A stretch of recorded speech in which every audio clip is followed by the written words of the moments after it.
good day, beautiful, bountiful, beloved, immortal beings, and good-looking people. You've been good-looking, so always looking for and finding the good. You found good in abundance because you tuned in consciously and conscientiously to Ion Las Vegas with your humble host, Barry Shore, the ambassador of joy. Notice I didn't say the ambassador of joy. It's the ambassador of joy. And that's really the essence of what Las Vegas is all about. It's about energy. It's about excitement. It's about enthusiasm, about things happening here that affect the whole world. You know, I must tell you, I've traveled around the world a number of times. And whenever I mention two words, people lean in and their eyes open up. Las Vegas. Now, of course, there's gambling and excitement and shows and such. However, really what Las Vegas is about is one of the few places still left in the world where it's about energy and about doing things, about building things together. And you're going to meet one of the greatest builders in the world of technology. And it's exciting because we're going to discuss this new thing called AI. You may have heard of it, and we'll do it in just a moment. I want to tell you one quick thing. Las Vegas is such an amazing place that attracts people from all over the world. If you take the entire population of New York City and everything around it, the entire population of Chicago and everything around it, the entire population of Los Angeles, everything around it, add them all together, it doesn't come up to the number of people who come to visit, come through here in Las Vegas every year. 41 million people come here. And there's good reason. You're going to meet them right now. And we're going to have with you, to introduce you, one of my dear friends, an amazing, accomplished person. Get ready, buckle up to meet Tony Carrera. Tony, please say hello to 509,617 people around the world. Hey, everybody. Glad to be here. So I'll try to bring even a quarter of the energy that Barry always brings. He is full of energy. You plug him in and he lights up. I mean, he can light up an entire city. He's so good. If I started telling you everything that he's accomplished, it would take the rest of the show. I'm going to give you 3 data points. Number one, he's one of the most respected CTOs in the United States of America. Matter of fact, he is the co-founder of the what's called LA CTO Forum, which is the largest CTO professional organization in the United States of America. He was CTO for more than 30 different companies, helped raise, because of him, hundreds and hundreds of millions of dollars. And one of the things I love about him the most, and he's still happily married with kids that he loves, and they love him. So to all the people that work with him, for him, and around him, I've been blessed to know him for 20 years. Let's just jump in and talk about the buzzword. And I use that in a cautious way because I want to begin the process, Tony, today to discuss AI, obviously, because that's what we're talking about. And unlike other things that have happened over the past 2 or 3 decades that you've been involved in technology, AI is not something that's just a passing fancy, is it? No, not at all. This is a big change. We'll call it a sea change for you. Well, I mean, so I've been through, the evolution to the web, through going mobile devices, lots of big changes that people would talk about in terms of technology. Actually, the advent of the PC was kind of the first big one. This is bigger than any of those. Okay, so let's unpack it. And I wrote down 3 different things. So look, technology is not my strength. It's something that I love, I admire, I look at, and I shy from it is because you have to start reading manuals and talking to people. And it's a whole other language. So for me, AI stands for always improving. That's what I'm about. Let's talk about AI from the point of view of 3 different aspects in the human condition. We'll talk about work, we'll talk about home, and we'll talk about play.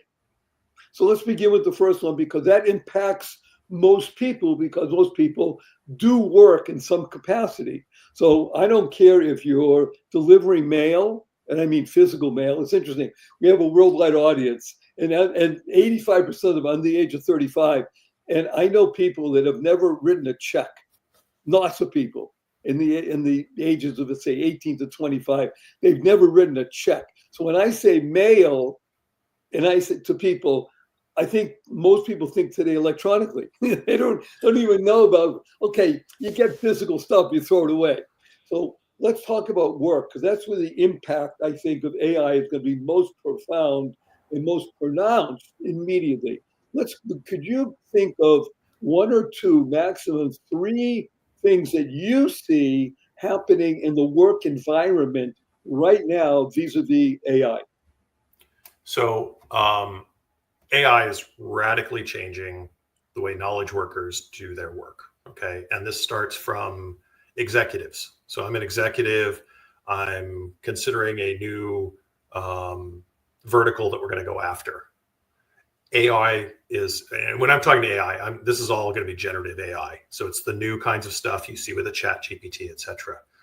And so as an executive, you would be sitting down with chat GPT as your partner in your process of saying, hey, I'm this kind of company. I'm looking at this vertical opportunity. You say, what questions do you have for me to help flesh this out, right? And it'll give you a whole list of questions. And then you're going to plug in the answers to those questions and it'll start spitting out a lot of stuff. Now, if you know much about it, they'll give you 10 things and you'll go, well, those two are obvious. Those two are not great ideas. Oh, those 5? I'm not sure I would have thought of that. And then you keep working with it. You got to, document, and you keep making changes in it. And it just makes you go at lightning speed through processes that used to take a long time. So next month, going to be doing a in-person session with about 75 CEOs. And in 45 minutes, we're going to go through a planning exercise with, ChatGPT as your planning partner. And it will blow people away what you can produce in 45 minutes. So every day I'm using this, but all sorts of other kinds of knowledge workers. If you're working in, well, my daughter works in content marketing. So you absolutely should be using it to help you produce content, again, as a partner in it, right? And so if you look across the spectrum of knowledge workers, there's a lot in finance, marketing, sales support, customer support. Those workers are going to be greatly enabled by this. And in some cases, I hate to say it, replaced by this, right? So one of the first things I worked on is a support bot that was being used to help sell a given product set. And it used to be staffed by 13 people, and 10 of them were sort of recent college grads who would learn a little bit about it. And then they'd be providing support, and they could escalate to the 3 more senior people. And the CEO said, hey, Tony, I'd like to, see if we can't automate what those 10 people are doing, right? And appropriately escalate to the senior people. And I was like, wow, you spend all this money to get these prospects to your website, and you're going to trust AI to interact with them. I'm not sure. This is in the early days of OpenAI. Do you really want to do that? He says, well, Tony, what do you think a recent college grad's accuracy rate is? I said, I don't know. He says it's 82%. So if you can get me 83% with AI, I'm all over it. And almost overnight, we're at 84%, right? And then that kept getting better and better. The escalation got better and better. So unfortunately, in that case, 10 people lost their jobs, but 3 people were sort of greatly elevated. And that's kind of what we're seeing. A few things here, because there's so much, and you use the P word, use a T word, and use an I word. The I word that I heard is it's an iterative process. Iterative, ITERATIVE. If you don't know it, look it up. And the iterative process, which let's say would not in times past would involve other people or at least one other person, now doesn't, and therefore speed becomes the accelerator. So what you're really saving is the most valuable of all things that any executive have, which is time. And now you just hit on the last part, accuracy. In other words, when you can compose 2 things together, I'm not only saving time, I'm doing it as accurately or more so with this iterative process. Well, yes. So, but accuracy is an interesting one in that I'm the CTO of an AI healthcare company, right? And we do a lot of stuff deterministically, meaning without AI, so that we can greatly control the accuracy of it. And then there are other things like composing a note to a patient where we still have controls on it, but it is definitely, you lean more into the generative AI for that, right? And so you have to acknowledge that there will be some inaccuracy in what's produced. And so that's why that CEO said, hey, if you get me to 83%, we're great. Because he recognizes we're still going to have some inaccuracy in there. Some domains, you can't have any inaccuracy. And, and when I'm doing my work, I can look at the 10 things that come back and say, oh, these are the ones, well, maybe I'm not sure about some of them. Let's drill down on those, right? So you have to think of it almost more like a really, really bright person who's going to spend an incredible amount of time researching everything on the web for you, but pull it all back almost instantly. And they're going to be overly confident in their answers. And so you have to recognize it's a junior resource giving you, it's your junior analyst. Let's step back Yep. and understand and unpack. Thank you for that beautiful explanation, because it gives us now that area to work in. Because the other alternative to AI is HI, human intelligence. So from the point of view, let's say, of the human or humans doing the research, et cetera, which does take more time and such, it may be that the accuracy is equal to. In other words, let's even say for the moment that the accuracy of the human input is equal to, or just a little bit less than AI. Now, as AI becomes more skilled, as it were, because we're training it more, its potential increases. Let's say from 83 or 84, it may go up to 86. There is no 100% by definition in the human involvement or the artificial involvement. The key is, what is the executive or the people making decisions, what are they going to base their findings on? And is that accuracy sufficient to invest X number of dollars or time, resources, et cetera? So that's really what the key is, isn't it? The ability to say that the information that's provided to me, whether it be from a human or an artificial, I don't care where it comes from. What I want is to be able to say, I'm making a decision, or our group is making a decision, and we're basing it on the best input we have. Is that fair to say? Very much so. That was a great summarization of how you have to think about it as part of the overall process. Oh, this is wonderful. So let's continue. Actually, I'll tell you what I'd like to do. We have people that love our show and they sponsor. We wouldn't have them on if we didn't think they're worth your time. It's only a minute. We're going to come back with more wonderful Tony on the other side of this.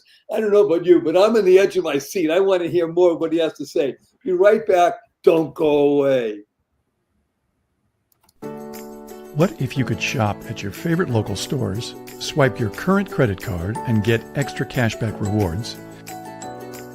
And what if you could also have donations sent to your favorite cause at no extra cost to you?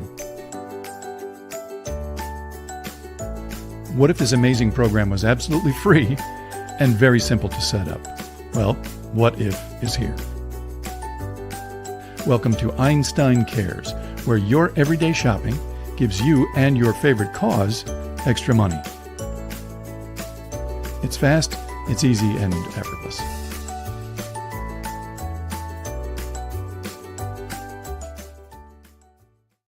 Good day, beautiful, bountiful, beloved, immortal beings, and good-looking people. Remember, you're good-looking, so always looking for and finding the good.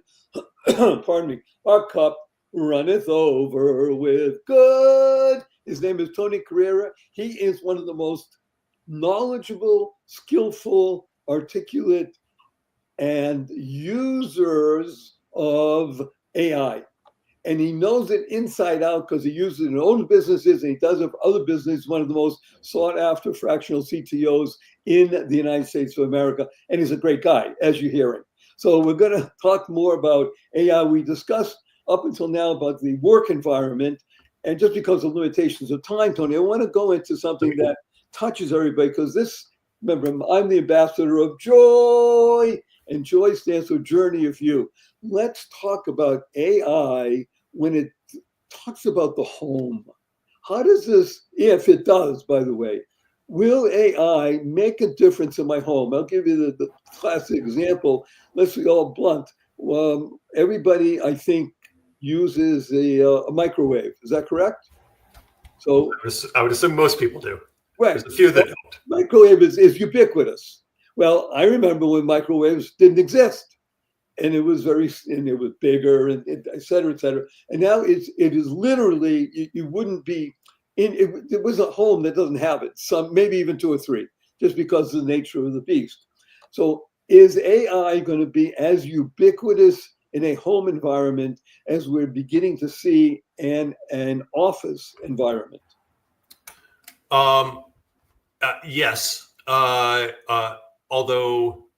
I think it's going to be a little more sporadic in the home environment. And by the way, I'm not as versed on that. Actually, Barry, before we leave work, can I say one more thing about work, just from a personal standpoint? So if I look at myself as a person, and how this is going to have impact on me, right? Then the thing I would point out is, I just told a scary story where 10 people lost their jobs.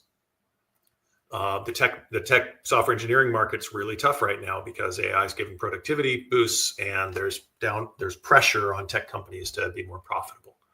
However, the adage I would want everybody to keep in mind is you're not going to lose your job to AI. You're going to lose your job to somebody who knows how to use AI.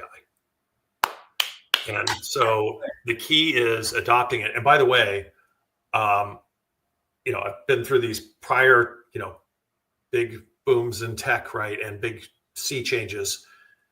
This is so fun right now. And people need to really embrace it, right? Because it is just, to use your word, it's a joy to work with. Right. It's incredible. And so really embracing it is the key, and becoming good at it. When you're getting interviewed these days, you're going to be asked about how you've used AI, et cetera. And they're looking for people who've really strongly adopted it. So you really have to be open to using it and start using it and figure out all the ways you can use it. And that's in a work environment. In the home environment, there definitely are going to be lots of uses that people are going to bring in as part of their product sets.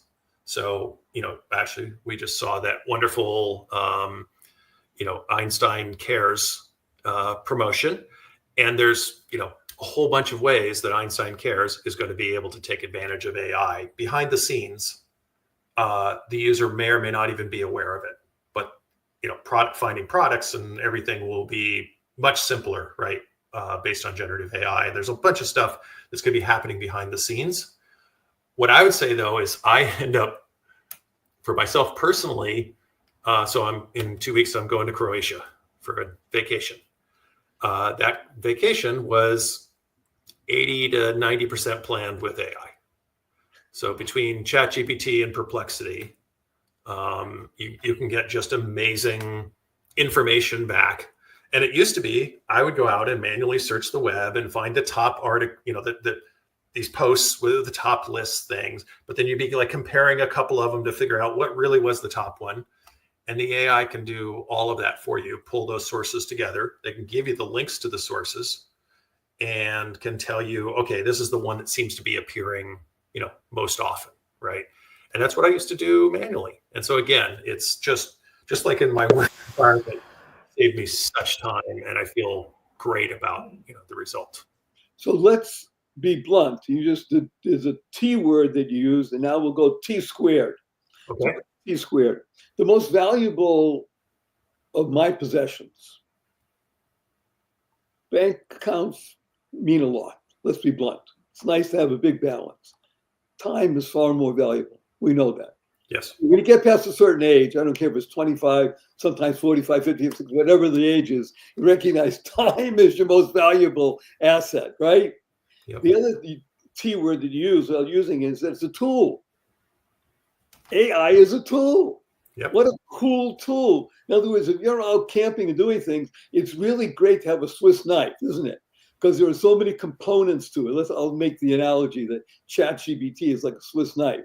I got 32 different things I can do with it, from using a tweezers or a toothpick, and then who knows, there's maybe a magnet. So AI can be a great tool. What you want to make sure is you embrace the tool, because you won't lose your job to AI, like you just said so beautifully.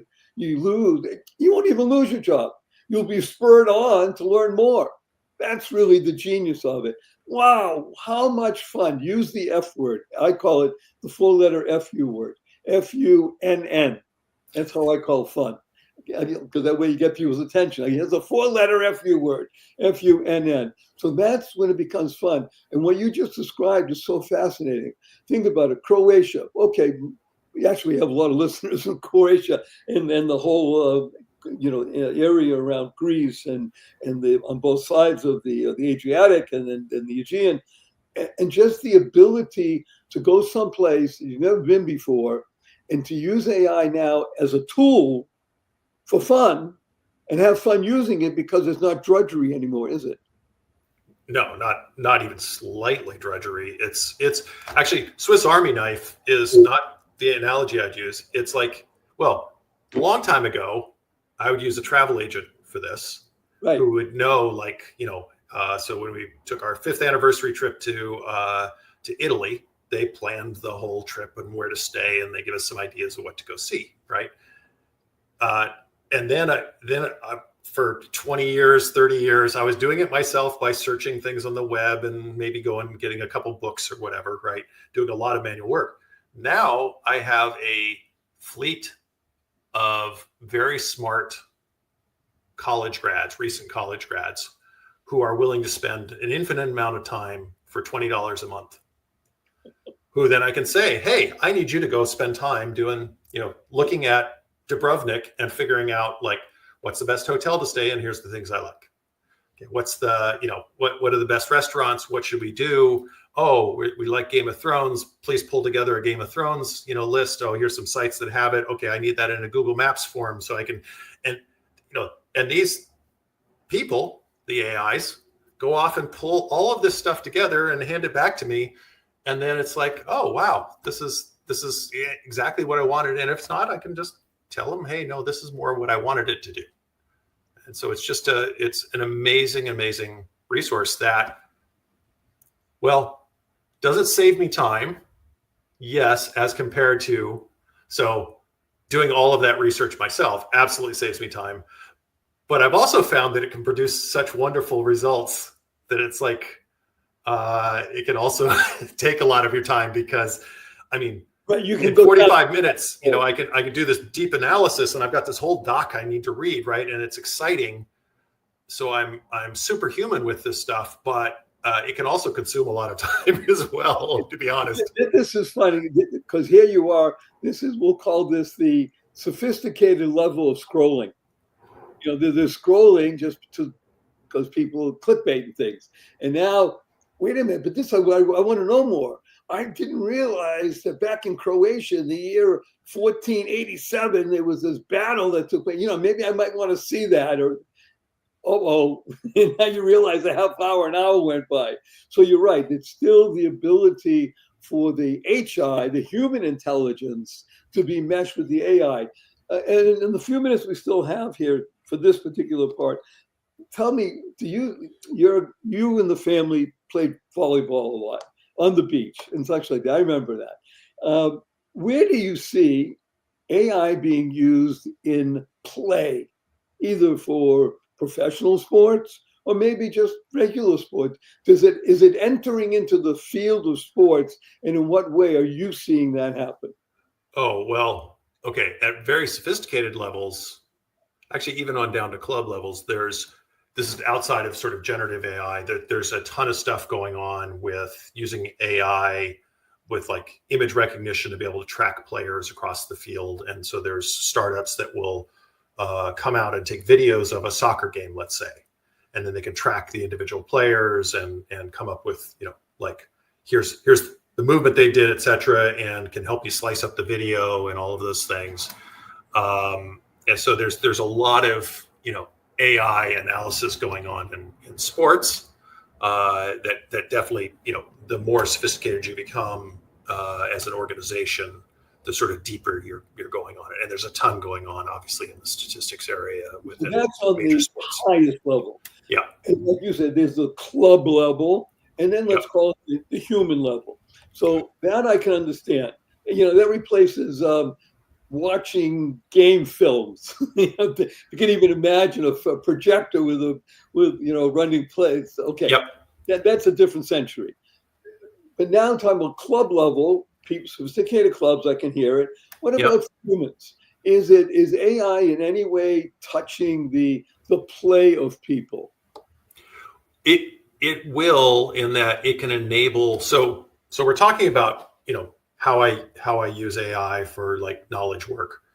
The other thing that's happening is it's enabling technology in amazing ways, right? And it used to be, so as a CTO of eHarmony for its first 4 years, and then continued on in life after me, there was a lot of AI that could be used in there to help understand what the most successful matches were going to be and learn that over time, right? And so that kind of sophistication behind the scenes is exploding. So that's really growing. That may or may not appear to you like AI. It just will be better. So finding the best pickleball group that's going to match you will be better with that software. Now, I also probably would go on and use ChatGPT or Perplexity to search for pickleball groups that will match my level, etc. But likely there's software out there to go find pickleball groups, right? And certainly that's true as well for, let's say if you want to learn bridge, you can have a ChatGPT session to help you learn and things like that. So yes, it will be there, but I think for play, I'm seeing more of it enabling technology than I am seeing like you go out and adopt this AI tool in it. But I could be wrong in it. That's not my. There's a whole movement in something called esports. Yes, absolutely. So I'm wondering, AI, esports, I mean, they almost sound like they should be together because they're all electronic, and yet, I don't know, okay, maybe behind the scenes. Yeah, behind the scenes, maybe. That's funny because I've done a lot of work in esports, and I haven't actually heard a whole lot of use of AI in it. You've got tons of data, and we analyze that data, but whether generative AI is going to get used, generative AI is being used big time to do character generation for games and things like that. So there's a lot going on to make games better more quickly at a lower cost, but not necessarily, again, analyzing. Well, I'm not familiar with what's analyzing esports is going on, or fantasy sports often. Okay, well, I'm a bit loath to say these next words. We're coming to a close on our time together in this session. Tony, I have 3 quick questions for you. You ready? Sure. Number 1, will you come back again? Absolutely. This is always fun talking to you, Barry. Thank you. Number 2, Tony Carrere, you have only 80 seconds to answer this question. You ready? Okay. What is your most fervent desire? Wow. Do good with the work I'm doing. So I love when I'm working on things like got to work on a mental wellness startup that we would get testimonials all the time of where people would say we literally saved their lives. So so I love doing good while making money. I want to make great use of the time I have left on Earth. I think that was an accurate thing, and I want to be a great dad to my kids and enjoy time with them. So I'd say those are the things that most drive me right now. Those are big, wonderful desires. By the way, I created an acronym for your name during the break. Can I give it to you? Sure. Tony, Tony, transforming opportunities, nurturing youth. Wow, like it. Well, that's you. And number 3, Tony, may I give you a hug in front of 511,727 people around the world? Absolutely. Okay, let me tell you what HUG stands for. Heartfelt, unlimited giving. On the count of three. 1, 2, 3.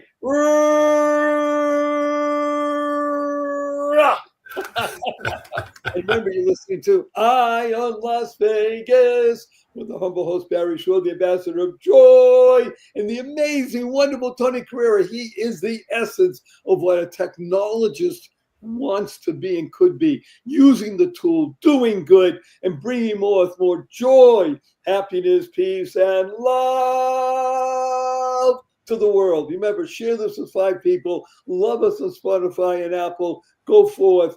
Go mad. Go make a difference. Tony, don't go away. See you in just a bit, okay?